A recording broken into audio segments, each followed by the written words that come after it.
चलिए तो फिर शुरू करते हैं अपन अभी यहाँ पे समझते हैं जेट फ्राइट लॉजिस्टिक्स लिमिटेड को। इनकी जो करंट प्राइस चल रही है वो चल रही है 20 रुपीज़ की और बुक वैल्यू है 13.5 रुपीज़ की।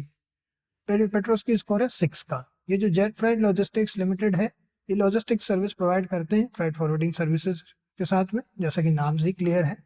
अब चलते हैं, चलिए। अब अगर अपन यहाँ पे देखें तो यहाँ पे अपने को नेट प्रॉफिट की बात करें तो 1.03 करोड़ का प्रॉफिट है। उसके पहले 2.42 करोड़ का प्रॉफिट था, फिर 4.27 करोड़ का प्रॉफिट था, फिर उसके पहले वाले 2 क्वार्टर नेगेटिव में थे। तो यहाँ फ्लक्चुएशन है थोड़ा, बट ओवरऑल लास्ट 3 क्वार्टर्स में इनके प्रॉफिट में है। ओवरऑल ईयरली बेसिस पे पीएनएल स्टेटमेंट को देखें तो यहाँ पे न्यूट्रल है, यहाँ पे जीरो। और यहाँ पे अगर अपन देखें उसके पहले भी फिर जीरो, 3 करोड़ 3 करोड़, फिर उसके पहले 2022 में, फिर 2020 में यहाँ -9 करोड़ का नेगेटिव, फिर उसके बाद। तो ऐसे इनका फ्लक्चुएशन होता रहता है। डिविडेंड पे आउट की बात करें तो ऑफकोर्स कोई डिविडेंड भी नहीं पे आउट किया इन्होंने। अब अगर अपन यहाँ पर देखें कैश फ्लो की बात करें तो कैश फ्लो न्यूट्रल जीरो पे है। अगर ऑपरेटिंग एक्टिविटी में जो है हाईएस्ट पॉजिटिव कैश फ्लो है 17 करोड़ का।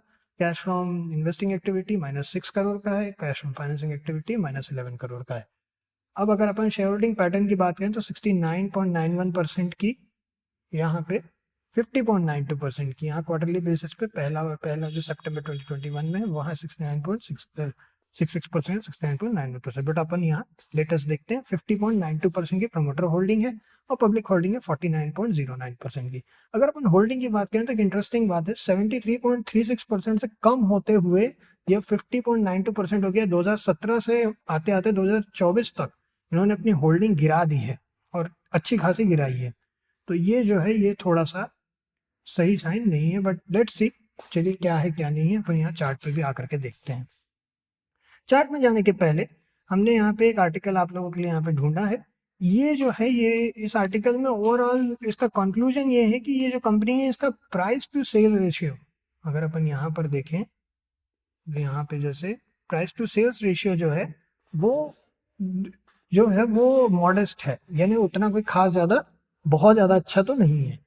अब जो है ओवरऑल ये जो सिंपली वाटर्ड एसटी है, ये साइट के एनालिसिस का कहना है बेसिकली कि ये जो कंपनी है आगे इनकी प्राइसेस बहुत ज़्यादा अच्छा करने की उम्मीद इन द नियर फ्यूचर नहीं है। तो ये थोड़ा सा इंटरेस्टिंग बात यहाँ पर है।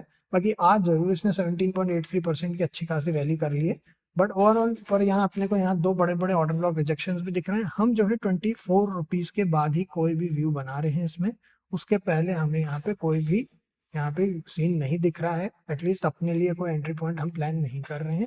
24 रुपीज़ के बाद ही देखेंगे क्या होता है क्या नहीं होता है। बट बाकी यही है, देखते हैं आगे क्या होता है इसमें। और ओवरऑल जिन्होंने पूछा था एडमिशन के लिए, प्रोसीजर बहुत सिंपल है। हमने पहले भी जैसा बताया हुआ डिस्क्रिप्शन में सारी चीज़ें दी हुई है। जैसे आप यूपीआई पेमेंट करते हैं वहाँ हमारे सपोर्ट चैट में आप अपना स्क्रीनशॉट भेज दीजिएगा, विद इन 24 to 48 आवर्स आपका एडमिशन हो जाएगा। हमारे यहाँ ऑफिस मंडे टू फ्राइडे ही खुला रहता है, तो सैटरडे संडे को एडमिशन अगर आप लेते हैं तो आपको मंडे तक एडमिशन हो जाएगा। बस में इतना ही है। फिर अगर आप लोगों को और अच्छा डिटेल में एनालिसिस देखना है तो एडमिशन ले लीजिए, वहाँ पे आपको डिटेल में मिल जाएगा।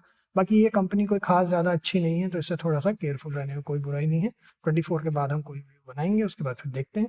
तो नेक्स्ट मिलते हैं आप लोगों से। ओके।